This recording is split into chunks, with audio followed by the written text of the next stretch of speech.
Gemini Man is directed by Ang Lee and stars Will Smith as Henry Brogan, an elite assassin who becomes the main target of a mysterious operative who always seems to be one head a step of him.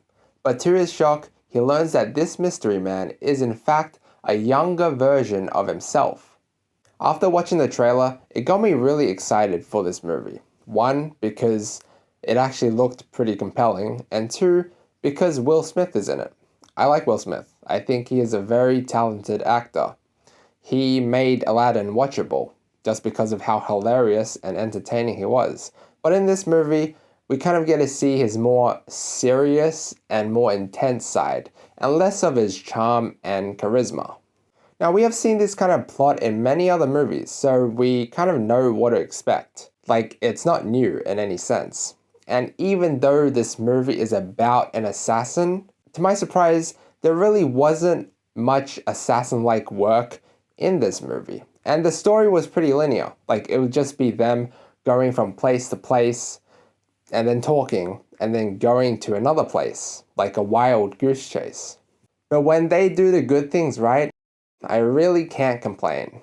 Here's what I truly think about this movie. Now, I've read a lot of reviews from critics, most of them just bashing on this movie, but what they didn't mention was what I think made this movie.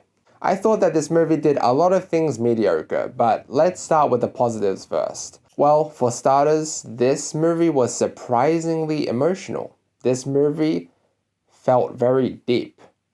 And without trying to spoil anything major in this movie, I'm going to tell you why. In this movie, Will Smith's character, Henry Brogan, is a very mysterious man, but we learn a lot about him through his actions in this movie and his confrontations with his clone. He doesn't really have any friends, he's never been in a real relationship, he doesn't have a father figure, and he's suffered his entire life in pain and in regret. But he saw something in his clone, and to him, it was kind of like confronting his inner self.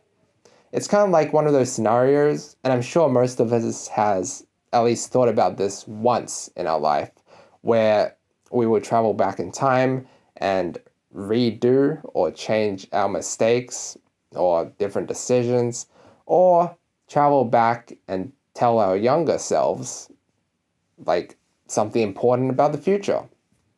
Well, that was basically Will Smith in this movie. There was actually a scene in this movie where I started to tear up just because of how emotionally impactful it was, at least to me. And I said to myself, this is the reason why I go to movie theaters.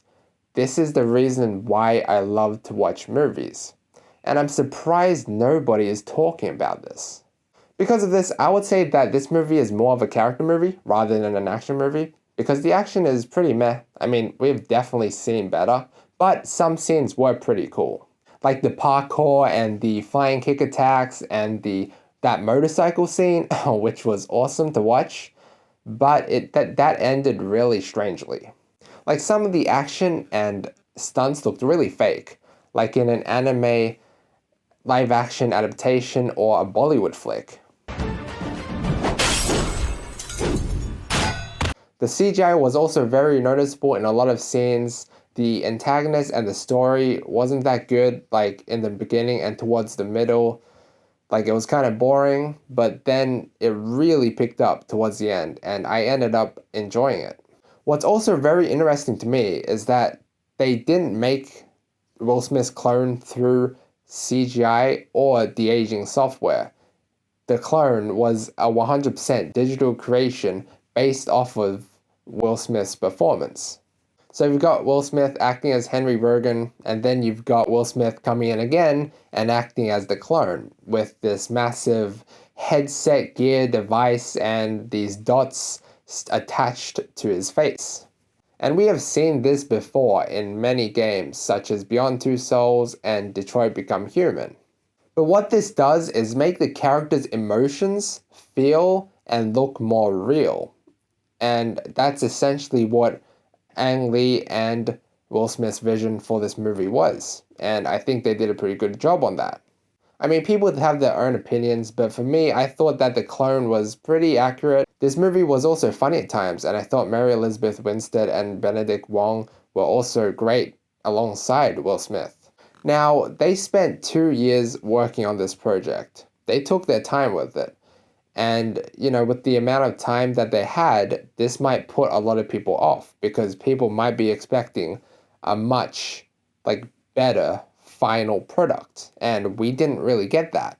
I'm not going to 100% disagree with them because there were a lot of really lackluster elements in this movie. And it's very easy to nitpick. But in my opinion, what really matters is the message that it gave and what it made me feel at the very end. And I think they did a pretty damn good job with that. I'm going to give Gemini Man an A-. Guys, thank you so much for watching. Have you seen Gemini Man? What did you think about it? Please leave a comment on your thoughts below. Like the video if you liked it, and drop a sub to help the channel out. Also, feel free to check out my previous video. Until next time.